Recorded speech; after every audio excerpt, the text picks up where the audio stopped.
Hi everyone and welcome to my channel, and today I'll be reading a Neuvillette Listener by me. So let's get into it. You didn't notice at first. Neuvillette was always composed, his emotions guarded behind a facade of calm. As the Chief Justice of Fontaine, he had a reputation to maintain after all.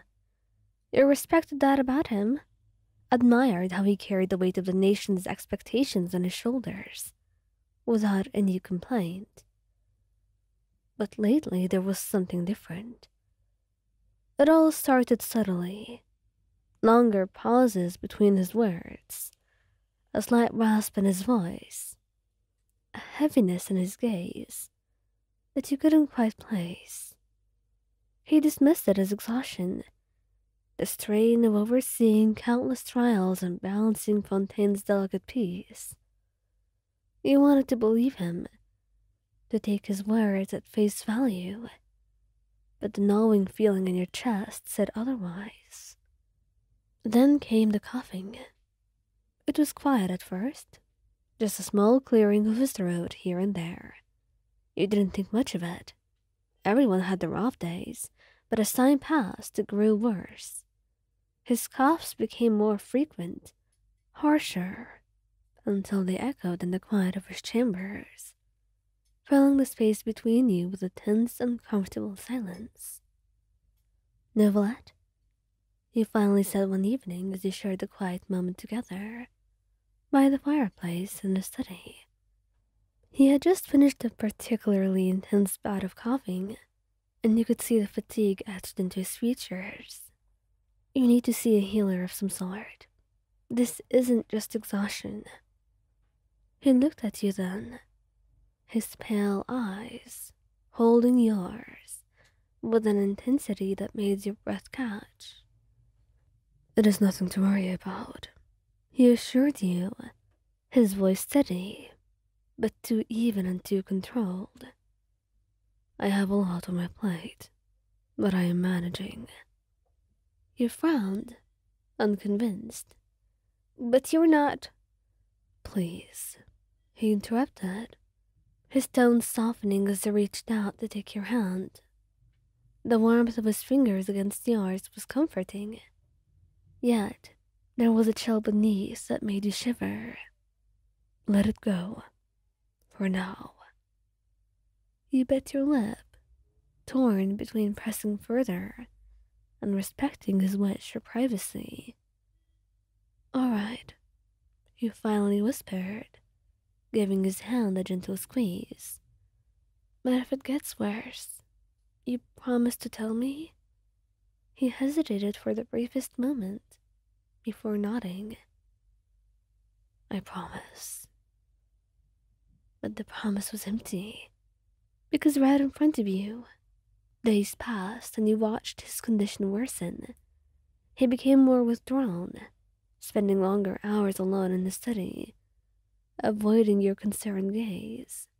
The coughing fits grew more violent, and yet he continued to dismiss them, his insistence on being fine growing more irritating with each passing day. It was not until you found him one evening, collapsed on the floor of his study with blood and petals staining his lips, that you realized just how deep the problem ran. "Oh, Neuvillette."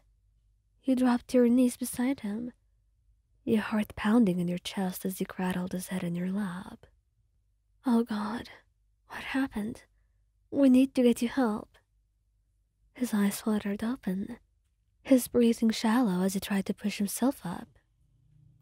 "No, no healer can help with this," he rasped out, his voice weak. "It's hanahaki, my own." The words sent a chill down your spine. You'd heard of it, a rare, incurable disease, born from unrequited love. The afflicted would cough up flower petals, their lungs slowly filling with blooms until they suffocated. The only cure was to either have the love reciprocated or undergo a painful surgery that would remove the flowers and the feelings forever. But who could Neuvillette possibly love that much? Your mind raced, trying desperately to piece things together. Who? Who is it, Neuvillette? He looked at you then, his gaze filled with a sorrow so deep it made your chest ache. It's you, Helen. I've loved you for so long, but I feared. I feared what it would mean for you and for us. So I tried to hide it, to bury it, but it only grew worse. Your breath caught in your throat, the weight of his words crashing down on you. Neuvillette, why didn't you tell me? We could have found a way together then. His eyes closed, a tear running down his cheek. I didn't want to burden you. You deserve someone who can give you everything. Someone who's not bound by duty and law. Someone who isn't me.